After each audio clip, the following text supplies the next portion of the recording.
பாஜகவில் இருந்து விலகும் அண்ணாமலையின் முடிவு ஏற்கப்பட்டிருப்பதாக பாஜக தேசிய தலைவர் நிதின் நபீன் அறிவிப்பு வெளியிட்டிருக்கிறார். மேலும் நண்பகல் 12 மணிக்கு மனம் திறக்கிறார் அண்ணாமலை. அடுத்த கட்ட நடவடிக்கை என்ன என்பது குறித்தும் வெளியிட இருக்கிறார் என்ற தகவலும் கிடைத்திருக்கிறது. மேலும் தகவலோடு இணைப்பில் இருக்கிறார் செய்தியாளர் பிரகாஷ். வணக்கம். தற்போது பாஜகவின் முன்னாள் மாநில தலைவர் அண்ணாமலையின் விலகும் முடிவு ஏற்கப்பட்டிருக்கிறது.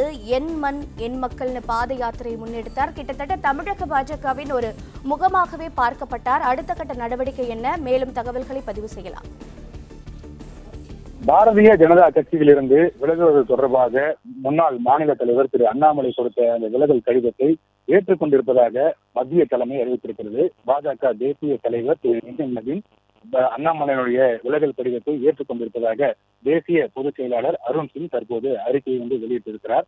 கடந்த 4 நாட்களாகவே டெல்லியில் முகாமில் இருந்த திரு அண்ணாமலை பாஜகவுடைய தேசிய தலைவர்களை சந்தித்து ஆலோசனை நடத்தினார். கடந்த 2ஆம் தேதியே நிதின் நபீன் அவர்களை சந்தித்து 5 பக்க ராஜினாமா கடிதத்தை கொடுத்திருக்கிறார். தொடர்ந்து பாஜகவிலிருந்து தான் ஏன் விலகுகிறேன் என்பது குறித்து அந்த விளக்கங்களையும் மத்திய உள்துறை அமைச்சர் திரு அமித்ஷா அவர்களையும் சந்தித்து விளக்கம் அளித்ததாக கூறப்படுகிறது.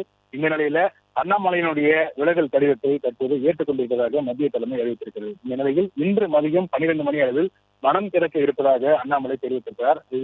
இந்த அவருடைய அந்த நிகழ்ச்சியானது தற்போது மிகுந்த ஒரு எதிர்பார்ப்பை ஏற்படுத்தி இருக்கிறது. பாஜக தேசிய தலைமை அவருடைய விலகல் கடிதத்தை ஏற்றுக்கொண்டிருக்கக்கூடிய சூழ்நிலையில அண்ணாமலையினுடைய அடுத்த கட்ட நடவடிக்கை என்ன என்பது குறித்து அவர் என்ன பேசப் போகிறார், அவருடைய அடுத்த கட்ட நடவடிக்கை என்ன என்பதுதான் தற்போது ஒரு மிகப்பெரிய ஒரு எதிர்பார்ப்பை ஏற்படுத்தி இருக்கிறது. பிளே ஸ்டோர் மற்றும் ஆப் ஸ்டோரில் இருந்து பாலிமர் செயலியை QR கோடு மூலம் பதிவிறக்கம் செய்யுங்கள். செய்திகளை உடனுக்குடன் பெறுங்கள்.